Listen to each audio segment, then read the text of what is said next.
Assalamu alaikum. My name is Dr. Samia Jamil. Today we will talk about the medicine used in our daily life such as omega. अब जो omega है ना, मैं उन medicine के बारे में एक वीडियो बनाऊंगी जो हमारे फर्स्ट एड बॉक्स में घर में अवेलेबल होती हैं और हम इन्हें बगैर प्रिस्क्रिप्शन के भी मोस्ट ऑफ द टाइम ले लेते हैं अगर फॉर एग्जांपल कोई मसला होता है। सबसे पहले तो ओमेगा जो है ना, इसका हमें सॉल्ट देखना होता है। इसमें जो सॉल्ट होता है ना, वो होता है मिप्राजोल। इसके डिफरेंट ब्रांड नेम के साथ ही आती है। इसके ब्रांड नेम में राइजिक भी आ सकती है। राइजिक एक साशे होता है। राइजिक साशे जो है वो आपके घर पे अवेलेबल होना चाहिए। उसे आप पानी में थोड़े से हाफ ग्लास ऑफ वाटर या उससे भी कम पानी में अगर मिक्स करके पिए, तो अगर फॉर एग्जाम्पल आपको कोई एसिडिक रिगर्गिटेशन वगैरह का मसला हो रहा है या आपको फॉर एग्जाम्पल बर्निंग हो रही है स्टोमक में, तो वो ठीक हो सकती है। इसके अलावा लेंसो है और एसिजोल है। ये सारे इसके ब्रांड नेम है और ये हमारे पास एंटी पेप्टिक अल्सरेंट होती है। उसके बाद ये प्रोटॉन पंप इनहिबिटर है। मतलब जब हमारे खाना हम इनटेक लेते हैं ना फूड का, तो हमारी फूड जो है वो स्टोमक में जाके वहां पे डिफरेंट एसिडिक एंजाइम को रिलीज कराना शुरू कर देती है। एच पॉजिटिव जो है वो ज्यादा हो जाता है, जिसकी वजह से एसिडिटी ज्यादा हो जाती है और एसिडिटी के प्रॉब्लम हो जाते हैं। अब प्रोटॉन पंप इनहिबिटर का मतलब है कि जो एच पॉजिटिव आयन है ना, उनकी जहां से प्रोडक्शन हो रही है ये उन्हें इनहिबिट करता है। इसलिए ये सॉल्ट है मिप्राजोल, ये एसिडिटी को कम करने में यूज होता है। आगे कहता है कि in which for we can take it. ये है विच फॉर, मतलब कौन कौन से ऐसे मसले हैं, या एक है कि इंडिकेशन इसकी क्या है।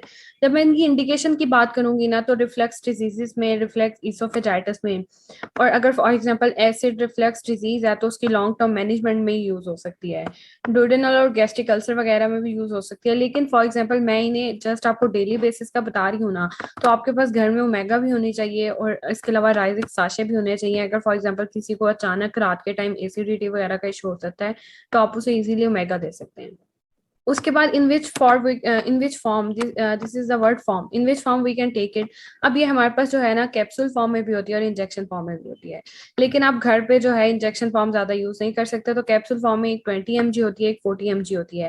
तो जब हम इसमें बच्चों में देखते हैं ना, तो हमें लेस डोज देनी पड़ती है। लेकिन बड़ों में आई गेस 40 mg जो होती है वो हमें एक डोज दे देनी चाहिए। अगर किसी को एसिड बर्निंग हो रही है तो वो थोड़ा टाइम तक बेटर हो जाती है, यानी आपके डॉक्टर के पास जाने तक का टाइम जो है वो थोड़ा बेटर गुजर जाता है, पेन वगैरह नहीं होती।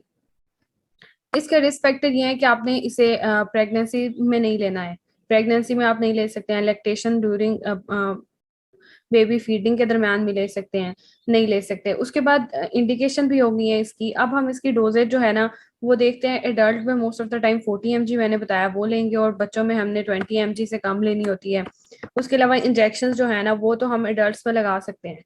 लेकिन जो बच्चे हैं ना, उनमें 12 ईयर से पहले हम इंजेक्शन नहीं लगा सकते। यानी उससे पहले आपको कोशिश करनी चाहिए कैप्सूल फॉर्म में या राइजिक साशे फॉर्म में उन्हें दे दें, अगर फॉर एग्जांपल स्वेयर प्रॉब्लम है। लेकिन बच्चों में कोई भी मेडिकेशन जो है वो डॉक्टर की एडवाइस के बगैर नहीं देनी चाहिए।